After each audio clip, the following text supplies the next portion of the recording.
पाकिस्तान आपके लिए जिंदाबाद होगा, हमारे लिए हिंदुस्तान जिंदाबाद है, भारत जिंदाबाद है। मैं आपसे ये कहना चाहता हूं, आजा दिल चीर के दिखलाऊं वतन का नक्शा, मेरा भारत मेरी सांसों में समाया हुआ है। कि जो प्रधानमंत्री जी का इंटरव्यू ले, जो फिल्मी स्टार, जो उनसे पूछे कि आप आम चूस के खाते हैं कि काट के खाते हैं, उसके लिए तो रेड कारपेट बिछा है। लेकिन वो शाहरुख खान जो पूरी दुनिया में भारत के तिरंगे का मान बढ़ाता है, जिसे फीफा वर्ल्ड कप में आमंत्रित किया जाता है, उसके लिए सोशल मीडिया पे किस तरह के ट्रेंड चलाए जाते हैं। श्री इमरान प्रतापगढ़ी। बहुत बहुत धन्यवाद उपसभापति महोदय। मैं अब्दुल वहाब साहब द्वारा लाए गए इस रेजोल्यूशन के समर्थन में बात करने के लिए खड़ा हूं। इसी थके हुए दस्ते तलब से मांगते हैं, इसी थके हुए दस्ते तलब से मांगते हैं, हम अपने जख्मों का मरहम तो कब से मांगते हैं, वो भीख मांगता है हाकिमों के लहजे में, हम अपने बच्चों का हक भी अदब से मांगते हैं। उपसभापति महोदय, ये जो रेजोल्यूशन है, इसके जो महत्वपूर्ण एक दो बिंदु हैं, उसमें एक बात कही गई है कि सच्चर समिति के प्रतिवेदन और अन्य प्रतिवेदनों की सिफारिशों को कार्यान्वित किया जाए, जिसमें मुसलमानों के शैक्षिक और सामाजिक पिछड़ेपन पर चर्चा हो। उद्धृत कर रहा हूं मैं इसे। दूसरा पॉइंट है कि छात्रवृत्ति और शैक्षिक कार्यक्रमों को बहाल किया जाए और सुधारा जाए, जिससे उच्चतर शिक्षा भागीदारी में सुधार आए।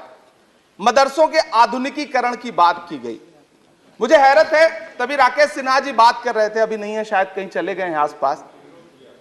उन्होंने अपने भाषण में 23 बार सबका साथ सबका विकास की बात की। अभी गीता जी बोल रही थी, उन्होंने भी कहा कि सबका साथ सबका विकास का बजट आया है, लेकिन वो इसके, ये जो रेजोल्यूशन है, इसके विरोध में क्यों है, मैं समझ ही नहीं पा रहा हूं। अगर आप सबका साथ सबका विकास का दावा कर रहे हैं, सबका साथ सबका विकास के नारे लगा रहे हैं, तो अगर एक पर्टिकुलर एक कम्युनिटी जो जिस सच्चर कमेटी की सिफारिशों में यह तय हो गया है कि वो दलितों से भी बदतर स्थिति में है, उसका आर्थिक सामाजिक स्थिति ऐसी है, अगर उसके उत्थान के लिए कोई बिल बात कर रहा है तो फिर उसके विरोध में है क्यों? दरअसल ये वही मानसिकता है जो लगातार काम कर रही है, जिसके तहत अमृत काल में भी जो बजट पेश किया जाता है, उसमें जो अल्पसंख्यकों का बजट है उसमें 38% की कटौती की जाती है, और फिर कहा जाता है कि हम सबका साथ सबका विकास का दावा कर रहे हैं। ये कौन सा सबका साथ सबका विकास का दावा है? मदरसों के जो शिक्षक हैं, उनका कई साल से उनको वेतन नहीं दिया गया है। हमारे पास उनके फोन आते हैं, कहते हैं कि हमारी बात सदन में उठाइए, हम भूखों मर रहे हैं, हमारे घरों में चूल्हे नहीं जल रहे। हम जब उनकी बात यहां करें तो विरोध, लेकिन बातें क्या हैं? सबका साथ सबका विकास, सबका साथ सबका विकास। एक नारा सुनाई पड़ेगा कि सबका साथ सबका विकास। ये कैसा सबका साथ सबका विकास है? मैं सदन से यह पूछना चाहता हूं कि यहां सत्र चल रहा है उपसभापति महोदय, और इसी संसद से महज 800 मीटर की दूरी पर जंतर मंतर पर खड़े होकर के कार्यक्रम आयोजित होता है अभी 4 दिन पहले, और एक व्यक्ति वहां खड़ा होकर के सीधे आह्वान करता है कि ईसाइयों और मुसलमानों को काटना कब शुरू करोगे। सीधे आह्वान करता है। और सभापति उपसभापति महोदय, मैं पूछना चाहता हूं कि दिल्ली पुलिस उस पर कोई कार्रवाई नहीं करती, उल्टा जो मीडिया उसको दिखाने का प्रयास करती है उनको नोटिस भेजा जाता है। ये कौन सा सबका साथ सबका विकास है उपसभापति महोदय? यह हम बहुत गंभीर लोग यहां बैठे, मैं उच्च सदन में बैठा हूं, मैं यहां खड़ा होकर के कहना चाहता हूं, यह कौन सा सबका साथ सबका विकास है? उपसभापति महोदय, इसी दिल्ली में एक सांसद पाए जाते हैं, सत्ताधारी पार्टी के सांसद हैं, वो अपने कार्यक्रमों में सार्वजनिक मंचों पे खड़े होकर कहते हैं कि मुसलमानों का आर्थिक बहिष्कार करो। आप कह रहे हैं सबका साथ सबका विकास। कैसे होगा सबका साथ सबका विकास जब सत्ताधारी पार्टी के सांसद आर्थिक बहिष्कार की अपील करेंगे और उनके खिलाफ एक मामला तक दर्ज नहीं होता?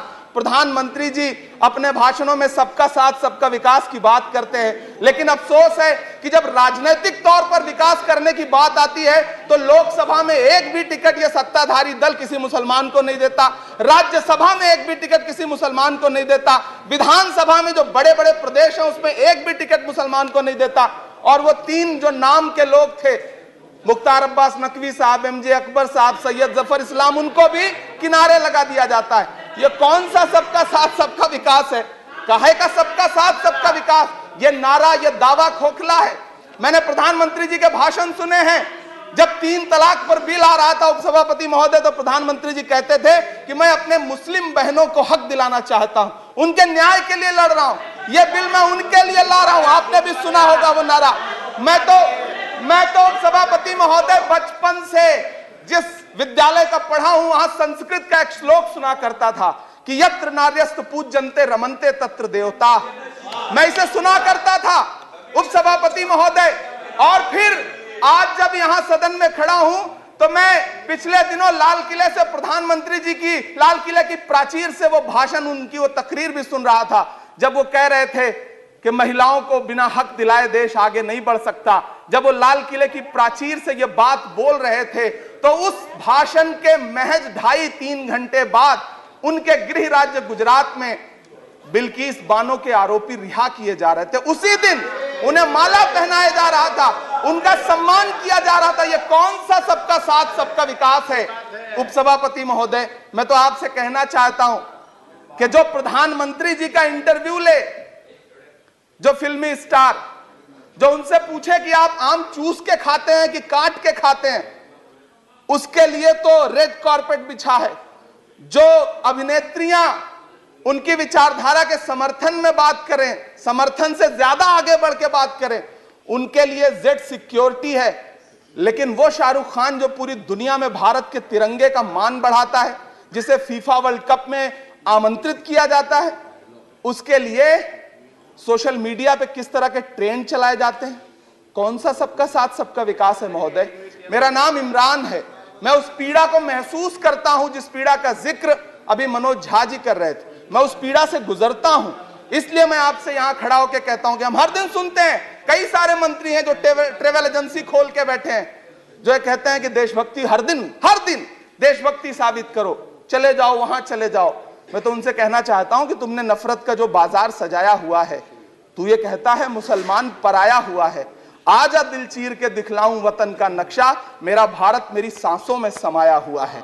हम उसको किसी को हर दिन उसका सबूत नहीं देते फिरेंगे। ऐसे में अगर ये बिल मांग करता है कि मुसलमानों के शैक्षिक और उनके सामाजिक, उनके आर्थिक उत्थान के लिए सरकार उस पर ध्यान दे, तो फिर तकलीफ क्या है, दिक्कत क्या है? क्या आपका जो नारा है वो झूठा है? क्या सबका साथ सबका विकास का नारा सिर्फ खोखला है? बजट से तो यही जाहिर होता है, आप लगातार घटाते जा रहे हैं बजट, आप लगातार कटौती करते जा रहे हैं। पूरे देश में प्रधानमंत्री जी दावा करते थे सबका साथ सबका विकास के नारे के साथ कि 2022 में हर व्यक्ति के छत पर, घर पर, सर पर छत होगी। यह प्रधानमंत्री जी का उद्धृत किया गया बयान है। लेकिन मैं तो आपसे यह कहना चाहता हूं, आप असम उठा के देख लीजिए, आप मध्य प्रदेश उठा के देख लीजिए, आप उत्तर प्रदेश उठा के देख लीजिए, एक दैत्याकार बुलडोजर है जो चारों तरफ घूम रहा है, और जिनके सरों पर छत है भी, उन छतों को भी छीन लेना चाहता है। लेकिन क्या प्रधानमंत्री जी इसे देखते नहीं है? क्या भारतीय जनता पार्टी सरकार के जिम्मेदार नेता इसे देखते नहीं है कि वो बुलडोजर सिर्फ लोगों का घर नहीं कुचल रहा है, संविधान को कुचल रहा है, लोकतंत्र को कुचल रहा है। गुवाहाटी हाईकोर्ट की वो का स्टेटमेंट सुनिए आप, पटना के एक जज साहब का स्टेटमेंट सुनिए आप, फिर अदालतों का क्या काम रह जाता है? ऐसे में सबका साथ सबका विकास कैसे माना जाए? उपसभापति महोदय, मैं तो आपसे ये कहना चाहता हूं कि पूरी दुनिया में कहीं भी जब कोई अल्पसंख्यक सफल होता है, किसी उच्च पद पर पहुंचता है, तो हम सारे लोग, हमारे तमाम साथी खुश होते हैं। ऋषि सुनक जब प्रधानमंत्री बनते हैं तो भारत में जश्न मनाया जाता है, मुझे खुशी होती है। आप दुनिया के किसी दूसरे देश में अल्पसंख्यक अगर सफल होता है तो आप खुश होते हैं, मिठाइयां बांटते हैं। लेकिन अपने देश में अल्पसंख्यकों के खिलाफ किस किस तरह के नारे इसी दिल्ली और उसके इर्द गिर्द लगाए जाते हैं, क्या वो हम नहीं सुनते हैं? और अगर सुनते हैं, और अगर पाकिस्तान आपके लिए जिंदाबाद होगा, हमारे लिए हिंदुस्तान जिंदाबाद है, भारत जिंदाबाद है। मैं आपसे ये कहना चाहता हूं, आपसे ज्यादा देशभक्त हूं मैं भारत का इमरान हूं, मैं भारत का इमरान हूं। महोदय, मुझे बोलने दें, बाहर भी नहीं बोलने देंगे, यहां भी नहीं बोलने देंगे। ये कौन सी प्रवृत्ति है? उपसभापति महोदय, मैं आपसे ये कहना चाहता हूं, ये जो साझी विरासत, अभी आदरणीय हमारे साथी राकेश सिन्हा जी बात कर रहे थे कि साझी विरासत अल्पसंख्यक बहुसंख्यक में बांटना नहीं है। मैं उनसे कहना चाहता हूं कि आदरणीय जरा सोशल मीडिया पे तो बहुत एक्टिव रहते हैं, रोज चैनलों पर भी बैठते हैं, चैनलों पे होने वाली डिबेट का स्तर देखिए। उसको रोकने के लिए हमारी सरकार रत्ती भर भी कोई कदम उठाना चाहती है? नहीं उठाना चाहती, बढ़ावा देती है। ये जो जहरीली बातें करने वाले चैनल हैं, उनके जो प्रमुख एंकर हैं, उनको सुरक्षाएं दी जाती हैं, उनको रोका नहीं जाता। कौन सा सबका साथ सबका विकास है? ये बिल जिस चीज की बात कर रहा है, अभी राकेश सिन्हा जी कह रहे थे कि प्रधानमंत्री जी ने कहा तिरंगा यात्रा निकालिए। मुझे पूरा विश्वास है कि प्रधानमंत्री जी ने कठुआ के बलात्कारी के समर्थन में तिरंगा यात्रा निकालने के लिए कभी नहीं कहा होगा, लेकिन फिर भी निकली, लेकिन किसी ने रोका नहीं, किसी ने कोई आवाज नहीं उठाई। उपसभापति महोदय, दर्द बहुत सारे हैं, लेकिन ये जो रेजोल्यूशन लेकर के आए हैं उसमें जो शैक्षिक और आर्थिक बातों को उद्धृत किया गया है, मैं आपसे अनुरोध करूंगा कि इसे देखा जाए, इसे जांचा जाए। गीता जी कह रही थी अभी भारत जोड़ो यात्रा पे कि भारत टूटा कहां है? भारत टूटा नहीं है, भारत को कोई तोड़ भी नहीं पाएगा। भारत को तोड़ने का सपना देखने वालों को हमारी आदरणीय इंदिरा गांधी जी ने 2 टुकड़ों में तोड़ दिया था, बांट दिया था। भारत को कोई तोड़ नहीं पाएगा, लेकिन भारत देश में आर्थिक तौर पर, सामाजिक तौर पर जो बंटवारा करने की साजिश मौजूदा सरकार और सरकार के आनुषंगिक संगठन कर रहे हैं, जो आनुषंगिक संगठन कर रहे हैं, उनको रोकने के लिए सरकार क्या कर रही है? मैं अंत में इतना कहना चाहता हूं उपसभापति महोदय के यूपीए के शासनकाल के दौरान श्रीमती सोनिया गांधी जी के प्रयास से, डॉक्टर मनमोहन सिंह साहब के प्रयास से दलित और अल्पसंख्यक बच्चों के लिए फ्री रेजिडेंशियल यूपीएससी की कोचिंग शुरू की गई। हमने ये किया, और इसी सरकार के दौरान एक टीवी चैनल ने एक प्रोग्राम बनाया जिसका नाम आपको पता है क्या रखा? यूपीएससी जिहाद। ये शब्द क्या इस देश में सुने जाने लायक है? लेकिन सरकार ने क्या किया? एक शब्द नहीं बोला। माननीय उच्चतम न्यायालय ने संज्ञान लिया, जब लोग उच्चतम न्यायालय गए तब वो कार्यक्रम रुक सका। ऐसे कार्यक्रम बनाए जा रहे हैं और सरकार कह रही है कि सबका साथ सबका विकास। उपसभापति महोदय, मैं अंत में आपसे इतना कहना चाहता हूं कि ये जो आर्थिक और सामाजिक आधार पर जो बहुत बड़ी खाई है, उसको पाटने के लिए ये जो रेजोल्यूशन लाया गया है, मैं इसका समर्थन करता हूं। तमाम वो शहर जहां अपना छोटा छोटा रोजगार है, जिनका जैसे मुरादाबाद का पीतल उद्योग, अलीगढ़ का ताला उद्योग, या देश में जो तमाम शहरों में बुनकर उद्योग है, इस सब की बढ़ोतरी के लिए, इनको आगे बढ़ाने के लिए, इन्हें संजोने के लिए ये बिल बहुत कारगर रहेगा। शैक्षिक तौर पे लोगों को आगे लाने के लिए बहुत कारगर रहेगा। तो मैं ये रेजोल्यूशन बहुत कारगर रहेगा। और मैं अपने सत्ता पक्ष के साथियों से कहना चाहता हूं कि रिश्तों की ये नाजुक डोरें तोड़ी थोड़ी जाती हैं, अपनी आंखें दुखती हों तो फोड़ी थोड़ी जाती हैं। हम भी इसी देश का हिस्सा हैं। हम आपसे अनुरोध करते हैं कि इस रेजोल्यूशन को संजीदगी से लिया जाए। मैं इसके समर्थन में अपनी बात रख रहा हूं। धन्यवाद। श्री GVL नरसिम्हा राव।